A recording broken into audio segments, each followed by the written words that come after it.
For the first time, a council has imposed a 100-metre buffer zone around an abortion clinic to stop pro-life vigils being held outside. Ealing councillors unanimously voted to implement a so-called safe zone around the Mary Stopes clinic after hundreds of women complained of intimidation by protesters. The Good Counsel Network, which is anti-abortion, denies harassing women. Their supporters stand outside the gates praying, holding placards and offering leaflets to women who are seeking abortion advice at the clinic. It's alleged some of them have called women using the clinic murderers.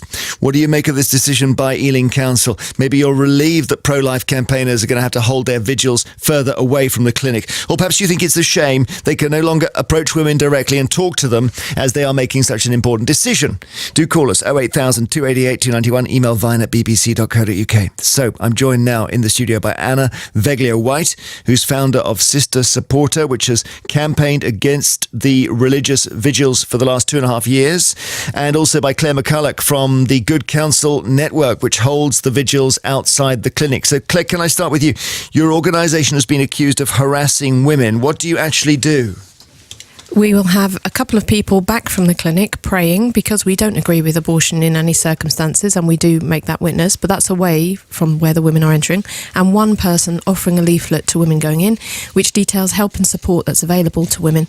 Over 500 women at Ealing have taken this help in the last few years. And you're angry with the clinic's activities. Why? Just give us the background, please. Women tell us that when they are going to be made homeless, when they don't have rights here, when they're victims of domestic violence, when they're teenage Muslim young women who can't go home to their family, that the clinic is offering them nothing but abortion, and we want to make sure these women have alternatives. And but if you counsel somebody or you, let's say, pressure someone and they don't then have the abortion, do you not have to then help them with what follows, which is presumably a pregnancy they weren't ready for? Well, let's not say pressure, Jeremy, because the Manifesto Club, who are totally pro-choice, say that they see no harassment in our vigils, and they've come and observed them. Liberty has also put in representations to the council. Yes, we do continue our support for as long as the woman wants it.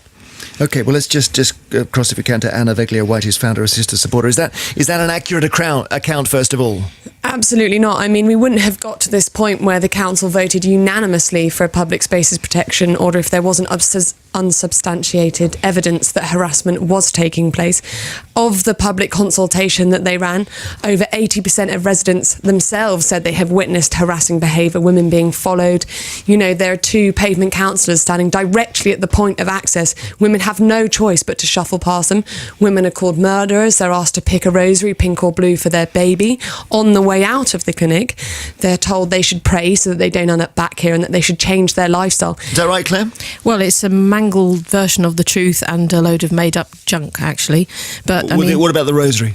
We have rosaries there. Women often approach us in the street. Post-abortion women considering abortion often approach us in the street and ask us for rosaries. And the prayer? Yeah, we pray, yeah. I didn't think that was an offence, but apparently in Ealing now, silent prayer is banned by this PSPA. I wondered if that added to the pressure, that's all. Well, as I say, the praying people are kept back from the clinic. Right. Well, they're directly in the eye line of the door, so whenever you leave, you have no choice but to see them and their signs. There's 2 exits to the clinic. But there's only one door, so that's kind of redundant. But the women can go out the door and go straight out the other exit if they wish to. They don't even have to pass us. And why, Anna, did you find it so important to move them back?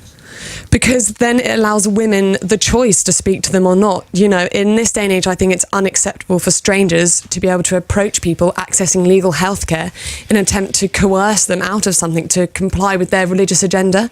And this way, you know, the beliefs and rights of the Good Counsel Network are respected and they can still be there and women can approach them if they wish. It's balancing the rights of the women using the clinic and, you know, the rights of the Good Counsel Network. Anna doesn't want women to have the opportunity to approach us. Her group are campaigning against a safe space 100 metres away, which we think is too far away. She's campaigning for it to not be there at all. So, meaning that you want it to be... She wants us to not be there at all, have any presence anywhere near the clinic, on the same street as the clinic, half a mile away from the clinic.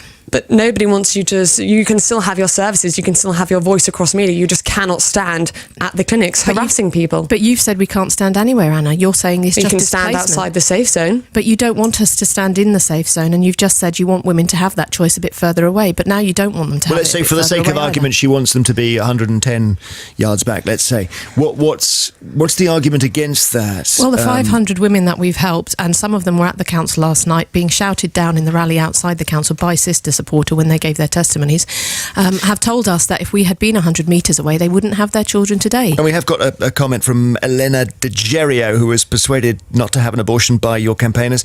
She now attends vigils with another group called Be Here Now, and she's talking to ITV News and defended your activities. Let's just have a listen. They're not there to harass anyone. I've been one of the mothers that been received help, and I'm one of the mothers that I decide myself to attend vigils, and I haven't seen or experienced any harassment. So she's seen no problem, Anna. Well, I mean, the council have conducted their own investigation with their own officers gathering evidence. So I don't see how we can still claim there is no harassment just because she doesn't see it that way. But how do you define harassment? What is the worst thing that you think has happened? It's not what I think has happened. From witness statements from people who have used the clinic, they have been told that's not the clinic, so they've almost missed their appointment. They have been called murderers. They've been told not to do it. They've been told God will forgive them. That is intended to cause distress. The images of fetuses along the pavement are intended to cause distress, and that is the definition of harassment. Images of fetuses, Claire? The abortion clinics are supposed to be showing these women their scans. They often don't. This is what the women themselves tell us. The Royal College of Gynaecologists recommends that women are informed about the stage of their baby's development before they choose abortion. It's not a choice if they don't know how to develop the baby. But I'm just It's not asking whether happening. That's why pictures we're of there. fetuses is... It's not happening. That's why we're showing the development of the baby to these women. They have the right to know But it. would it not, I mean, just in your heart of hearts, if a woman comes and she's in a terrible state anyway, and so, who knows what's happened to cause the pregnancy, but then you're holding a picture of a fetus. We're not holding them. They're on the pavement. All right. They are avoidable. Isn't that just unkind? Avoidable? They're They're not avoidable. Meaning what? Well, I mean, the woman doesn't have to. It's actually, they're not that big. They're on the floor. They're in Right. close to the wall. The Why woman have can them walk then? past. Because we feel women have the right to see that information, and the clinic isn't You don't offering feel them it's that. unkind? I feel that if the woman is that traumatised, being rushed through an abortion without knowing that information, is going to leave her suffering that for the rest of her life every time she comes across those kind of images. And I guess if this is a huge decision for individuals, Anna, and maybe all the information is better to have it before than after. I mean, I think it's ridiculous to claim that they should be providing women with medical information when they're not trained It's professionals. emotional information, isn't it? Well, Claire was claiming it's medical. I believe it's emotional. I believe it's intended to cause distress. Well, emotional information can be quite important. Because somebody could be distressed after an abortion and it only realised that was going to happen because they've seen these Women pictures. receive counselling post-abortion and pre-abortion. And I believe they should get that from trained professionals and not from people outside the clinic with no qualifications. But why? Because who is a stranger to provide information But a that may trained or may not be professional is true? a stranger. Yes, but they're trained, they're qualified. They have gone through certain procedures to spot when someone's being coerced, to train people, to kind of, counsel people. They are trained counsellors. The CQC have said repeatedly that Mary Stopes are failing to obtain consent from people. Last year or the year before, they were banned for 10 weeks from counselling vulnerable women, performing abortions on vulnerable women under 16, performing any surgical Because abortions. you think there are shortcuts going on inside the abortion clinic, is that right? I know that the abortion clinic is interested in doing abortions, and that's all it's interested in. And I've got this testimony from hundreds of women that we've seen. But they do give people options, don't they? No, they don't.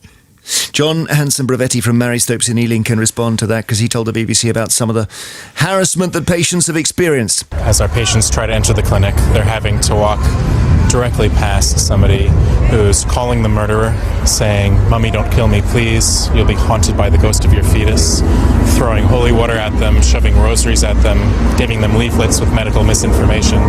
They stand directly outside our gates and force this upon every woman who comes through our doors. That does sound unkind. It does. I'd have nothing to do with the vigil that's doing the things he's saying. Nobody calls women murderers at our vigils, for just one example. Or mum. If people have called women mum. But that's can you not see the pain that would cause? I can see that if a woman feels that's upsetting, having an abortion is probably going to cause her agony. That's what I can see. And that's what we come down to in the end, Anna, isn't it? That if I suppose Claire's case is that if they're upset by what someone's saying, mum, then it's time to think again.